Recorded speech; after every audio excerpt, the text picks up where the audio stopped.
질 들르즈. 이름만 들어도 머리가 좀 아파오죠? 하지만 걱정 마세요.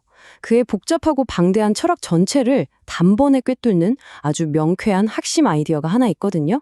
오늘 바로 그 아이디어를 열쇠 삼아 들레즈의 세계로 함께 들어가 보겠습니다. 자, 한번 상상해 보세요. 화가 한 명, 정신과 의사 한 명, 그리고 저 멀리 17세기의 철학자 한 명. 전혀 상관없어 보이는 이 세 사람이 어떻게 만나서 완전히 새로운 생각의 문을 열 수 있었을까요?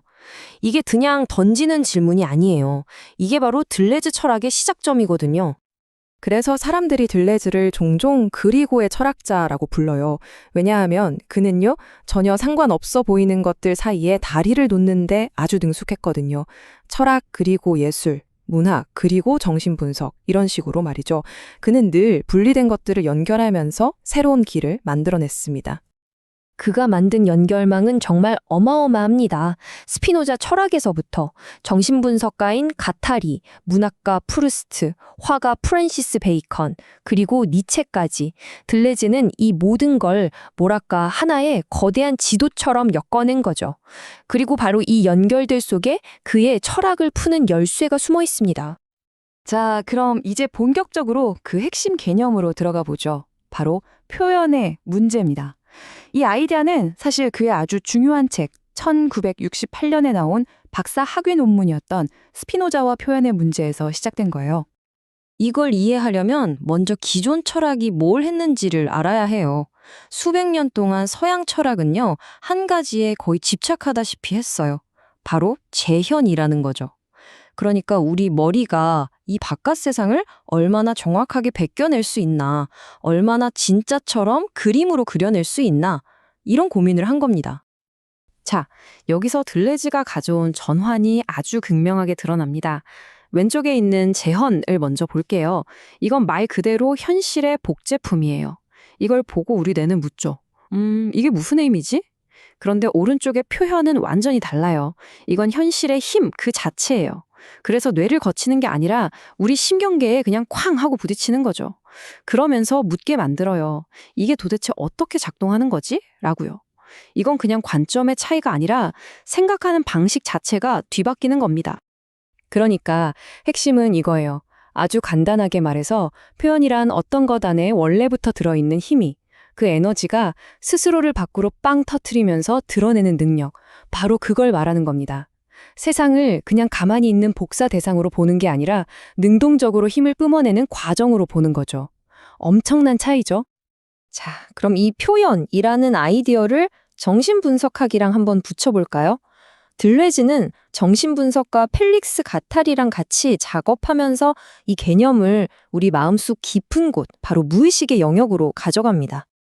이 문장이 모든 걸 설명해줘요.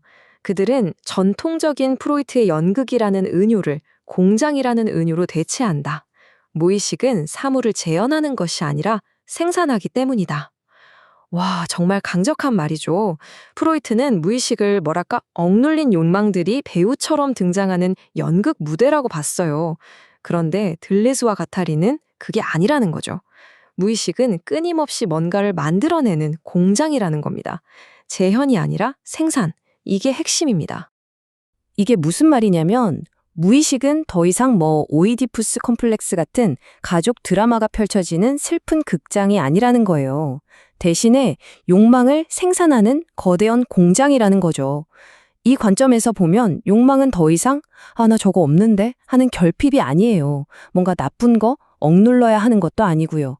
오히려 그 자체로 뭔가를 계속 만들어내는 긍정적이고 생산적인 에너지, 바로 동력이 되는 겁니다. 정말 대단한 발상의 전환이죠. 자, 이 얘기가 너무 추상적으로 들릴 수 있으니까 이제 이게 눈에 보이고 몸으로 느껴지는 세계로 한번 가보겠습니다. 바로 예술의 세계죠. 들레즈는 화가 프랜시스 베이컨의 그림에서 이 표현이라는 개념의 완벽한 예시를 찾아냅니다. 프랜시스 베이컨의 작품을 한번 보세요. 들레즈의 말이 무슨 뜻인지 바로 감이 올 겁니다.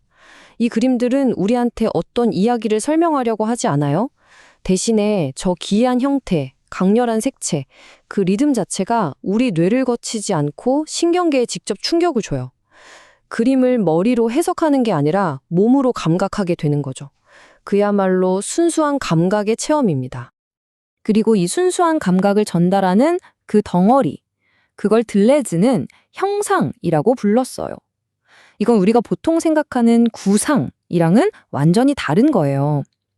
구상이 사과나 사람처럼 우리가 아는 대상을 그려서 재현하는 거라면 형상은 그런 스토리를 싹 건너뛰어 버려요. 그 지루한 과정을 생략하고 감각 그 자체가 꽉 응축된 몸체로서 우리한테 폭발적으로 다가오는 거죠. 자, 그럼 이 모든 이야기가 도대체 왜 중요할까요? 세상을 재현이 아니라 표현의 눈으로 본다는 거, 이건 그냥 철학자들의 말장난이 아니에요. 이건 우리가 현실을 보고, 느끼고, 살아가는 방식 자체를 완전히 바꾸는 문제거든요. 세상을 표현으로 본다는 건 이런 뜻입니다. 첫째, 현실은 그냥 우리가 분류하고 정리해야 할 가만히 있는 물건들의 집합이 아니라는 것. 오히려 현실은 수많은 힘과 흐름들이 서로 부딪히고 뭔가를 계속 만들어내는 역동적인 장이라는 거죠. 그래서 우리 생각의 목표는 세상을 사진 찍듯이 똑같이 그려내는 게 아니라 그 속에서 살아갈 새로운 방식을 창조하는 게 되는 거고요. 결론적으로 우리는 이제 이게 무슨 뜻이지?가 아니라 이게 어떻게 작동하고 이걸로 뭘 할 수 있을까? 이렇게 물어야 한다는 겁니다.